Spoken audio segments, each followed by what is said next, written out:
move that unfolded not over weeks or months, but in a matter of hours, hours that changed the calculus of the entire conflict, hours that exposed Putin's darkest intentions, hours that forced Ukraine into the most aggressive response we have witnessed since the war began. What Vladimir Putin did today crossed a line that Washington, Brussels, and Kyiv had hoped would hold, and when that line broke, Volodymyr Zelensky did not hesitate. He responded with precision, fury, and devastating force. Tonight, Congress has gone dark. Emergency sessions are underway behind closed doors, and Ukraine has unleashed what defense officials are calling Hellfire Revenge, a coordinated strike package that has left the Kremlin scrambling for answers. This is what happened, and this is what comes next. For several months now, there had been signals, not from official Kremlin channels, not from formal diplomatic communications, just signals, that Vladimir Putin was preparing something unprecedented. Putin has been unpredictable, yes, but he has been calculated in his unpredictability. His moves have followed a certain rhythm, a pattern, almost a doctrine. But what set off alarm bells in Washington and Kyiv this week was that the rhythm went silent. Intelligence officials who monitor Russian command and control activity know the indicators, the encrypted communications between Moscow and field commanders, the movement of specialized units towards staging areas, the activation of secure bunker facilities reserved for high-stakes operations, the sudden repositioning of strategic assets. All of that went quiet. And whenever Putin goes quiet, it means something is about to get loud. Western intelligence agencies had been tracking unusual activity in Moscow for weeks. FSB operatives were seen entering and exiting locations that hadn't been active since the early days of the invasion. Encrypted traffic between the Kremlin and Russian military intelligence, the GRU, spiked and then went completely dark. This pattern had only been seen twice before in the entire conflict. Once before the initial invasion in February 2022, and once before the annexation declarations in late 2022. Officials in Washington knew something was coming. They just didn't know what. The intelligence community had flagged multiple possibilities: a major offensive, a tactical nuclear demonstration, or an escalation targeting Ukrainian leadership directly. But what emerged was something even more chilling than analysts had anticipated. Early this morning, U.S. intelligence officials detected what they described as a high-priority secure transmission originating from the Kremlin, including command codes that had not been activated in over 18 months. These are the kinds of directives that Putin only issues when he is signaling something very specific: a major military operation, a strategic escalation, or a targeted elimination order. Officials at the Pentagon didn't know which category this fell into, or whether it fell into all three at once. But what they did know was that Putin was changing posture. And when a nuclear-armed adversary shifts posture without explanation, even by the smallest measure, the entire Western alliance pays attention. Within hours, the content of the transmission was partially decrypted. What emerged sent shockwaves through the intelligence community. The document, which analysts are now referring to as a death warrant, contained explicit instructions for the targeted assassination of President Volodymyr Zelensky and members of his senior leadership team. This was not a contingency plan. This was not a strategic option. This was an active directive with operational timelines, designated units, and specific methodologies outlined in clinical detail. The warrant included provisions for both conventional strike options and what intelligence officials described as deniable elimination protocols, a euphemism for assassination operations designed to avoid direct attribution. Congressional leaders were briefed within hours of the document's verification, and that's when Congress went dark. Emergency closed-door sessions were convened in both chambers. Intelligence Committee chairs from both parties were pulled from scheduled events. The Capitol went into an information lockdown not seen since the immediate aftermath of January 6th. But while Washington deliberated, Kyiv acted. The warning issued by U.S. officials tonight was not normal, it was not routine, it was not symbolic, it was urgent. Source after source who attended the closed-door briefings described Putin's move as unprecedented in its directness, reckless in its implications, and perhaps most importantly, actionable in a way that demanded immediate response. But Putin's strategy only works if the target hesitates. Zelensky did not. In fact, Ukraine's response today was among the most aggressive and coordinated military operations we've seen since the start of the full-scale invasion. Here's what we know. Within 4 hours of the death warrant's verification, Ukrainian forces launched what officials are calling Operation Hellfire, a multi-domain strike campaign targeting Russian command infrastructure, intelligence facilities, and high-value military assets. These weren't the standard drone strikes we've become accustomed to seeing. These were precision-guided missile attacks using Western-supplied ATACMS systems, weapons that Ukraine only deploys when they are preparing to send an unmistakable message. The scope was staggering. Ukrainian forces struck targets across occupied territories, deep into Russian-controlled logistics networks, and, according to unconfirmed reports, at least 2 facilities on Russian soil itself. This was retaliation. But it was more than that. This was a statement. Tonight, Ukrainian military command confirmed that their forces launched coordinated strikes on 17 separate targets, including a Russian military intelligence facility in occupied Crimea that had recently been reinforced for what analysts believe was an expanded assassination planning operation. Ukrainian forces struck before Russian air defenses could reposition. They hit the intelligence hub in Simferopol. They hit the communications relay station in Sevastopol. They hit mobile command units that were likely preparing to coordinate the very operation outlined in Putin's death warrant. In other words, Ukraine targeted the nervous system of Putin's assassination infrastructure, the command elements that would have made it operational. This is what made Washington's warning so urgent. Putin's death warrant wasn't just symbolic, it was actionable. It represented the kind of direct threat that could destabilize Ukrainian leadership if left unchecked. And Zelensky, understanding that fully, responded with overwhelming force. Not recklessly, not impulsively, but strategically. Ukraine didn't strike random military positions. They didn't waste precious long-range munitions on symbolic targets. They hit the intelligence apparatus, they hit the command nodes, they hit the communication systems that would have coordinated a decapitation strike against Ukrainian leadership. According to defense analysts with knowledge of the operation, at least 3 of the targets struck were facilities that Western intelligence had identified as priority concerns in the context of leadership protection.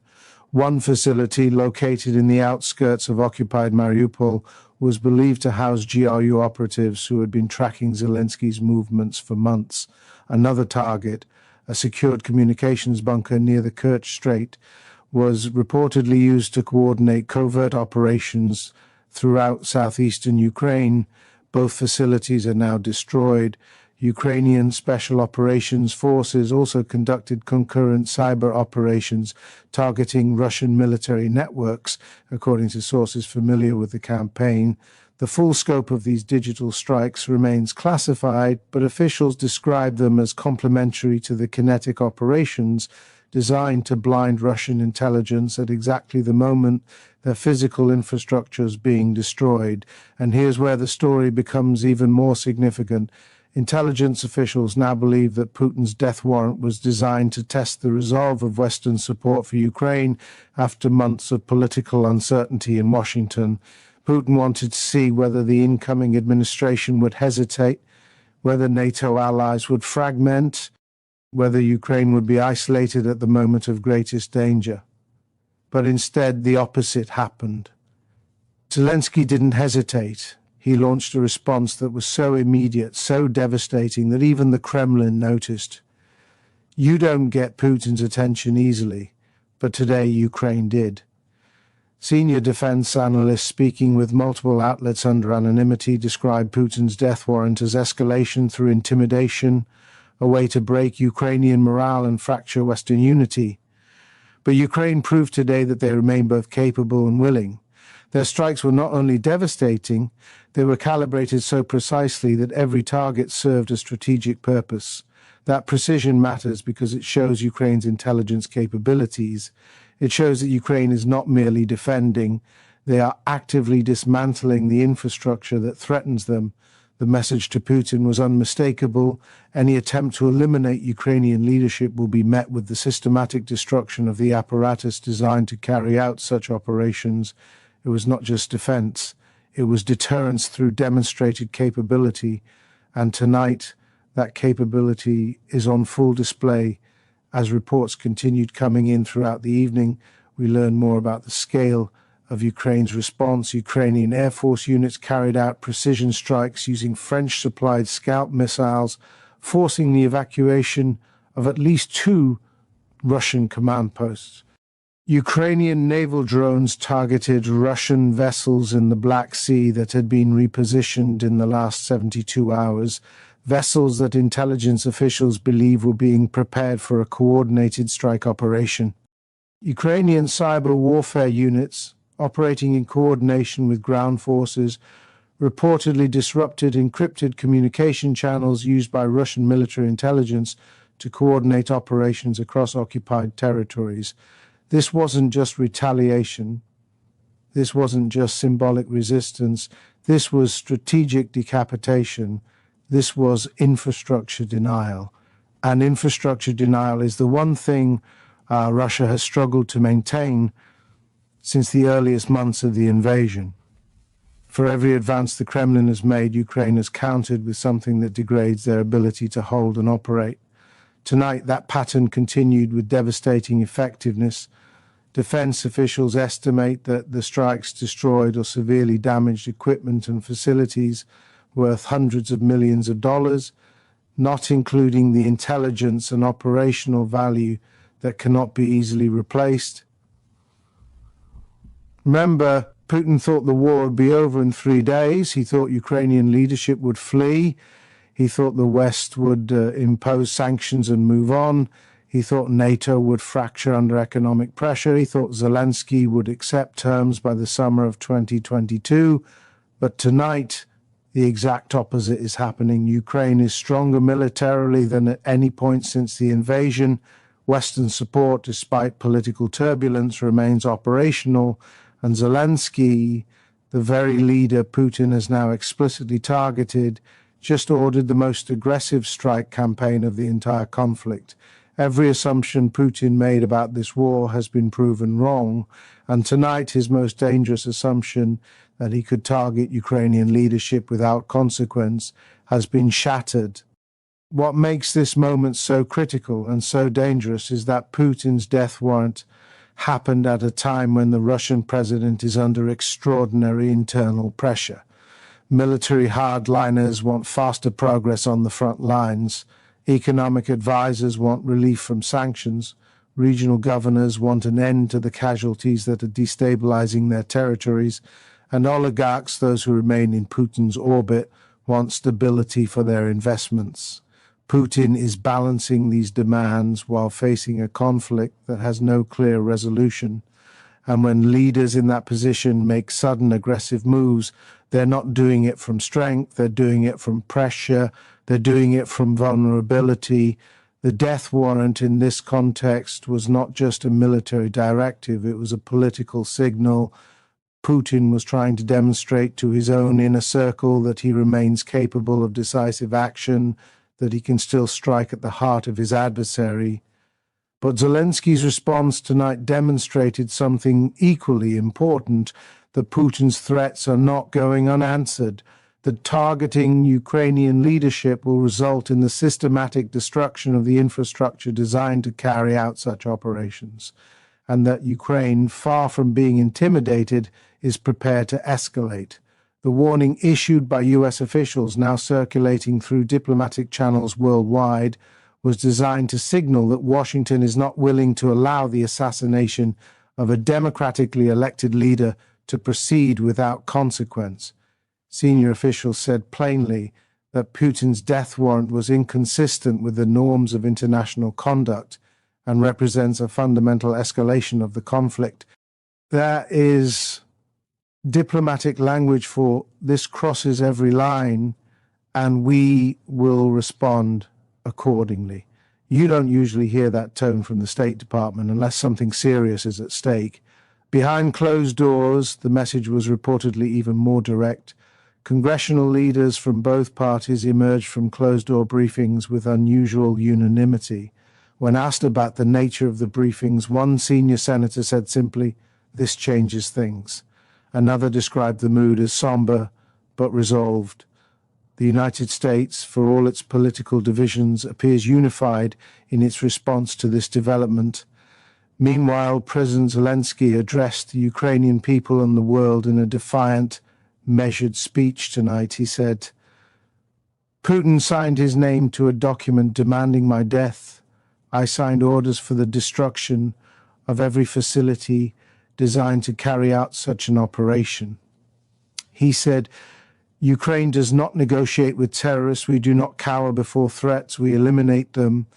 And he said, "Tonight the infrastructure of assassination lies in ruins, and tomorrow we continue." These are not rhetorical flourishes. These are statements from a leader who understands just how high the stakes have become. Zelensky's speech was notably devoid of panic.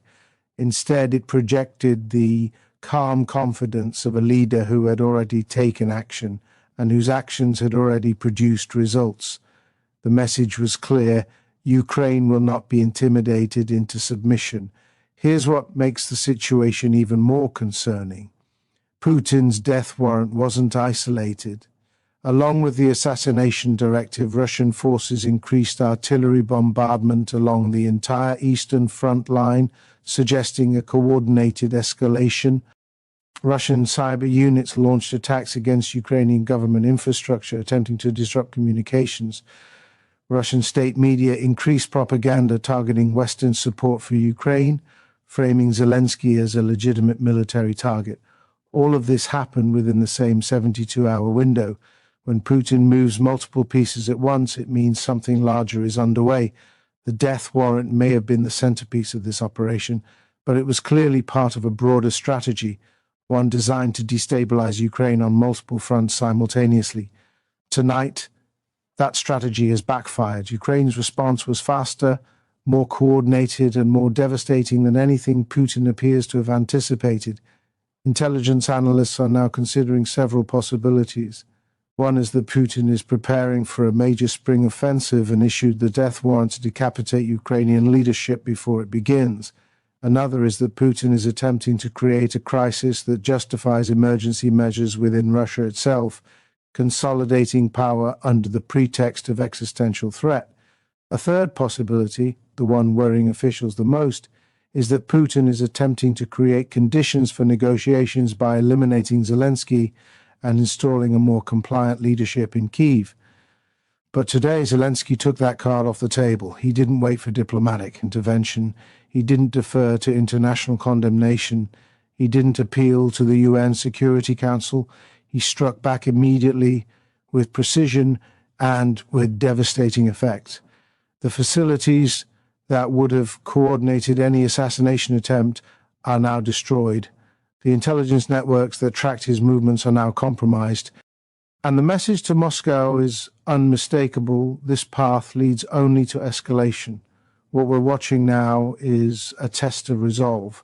Putin wants to see whether Ukraine can be broken through targeted terror. Zelensky wants to show that Ukraine cannot be intimidated. Washington wants to prevent further escalation while maintaining support for Ukrainian sovereignty, and Europe wants to prevent this conflict from spiraling into something that threatens the entire continent. All of these objectives are now in tension. The next 72 hours will be critical. Every move will be analyzed, every response will be calculated, and every escalation will carry consequences that extend far beyond the battlefield. Tonight, we've heard from intelligence sources who are now monitoring Russian military communications around the clock. They say Russian command networks are in disarray following the Ukrainian strikes. They say the destruction of the Simferopol intelligence hub has created a significant gap in Russian operational capabilities. And they say Putin's decision to issue the death warrant is likely part of a broader desperation strategy intended to achieve through terror what could not be achieved through conventional military means. But Ukraine is not backing down. In fact, Ukraine is doubling down. Their response today, immediate, devastating, and precisely targeted, sent a message to Putin that assassination attempts will be met with overwhelming retaliation. And it sent a message to Washington that Ukraine remains a capable and willing partner in this fight.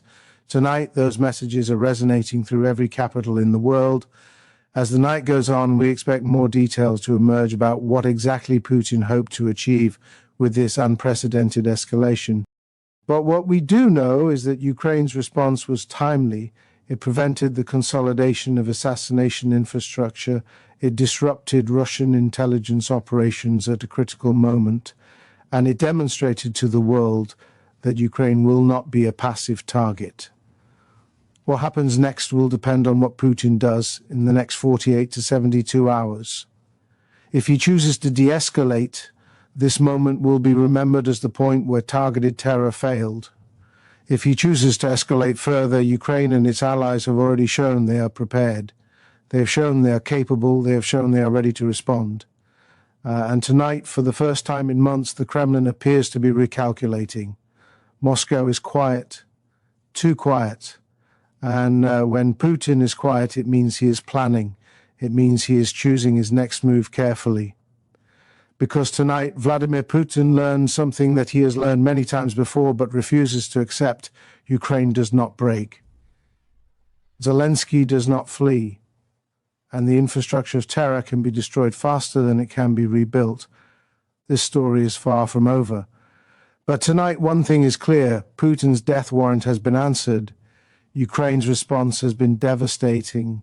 And the world is watching to see what comes next. And we will be here watching every detail as the next phase unfolds.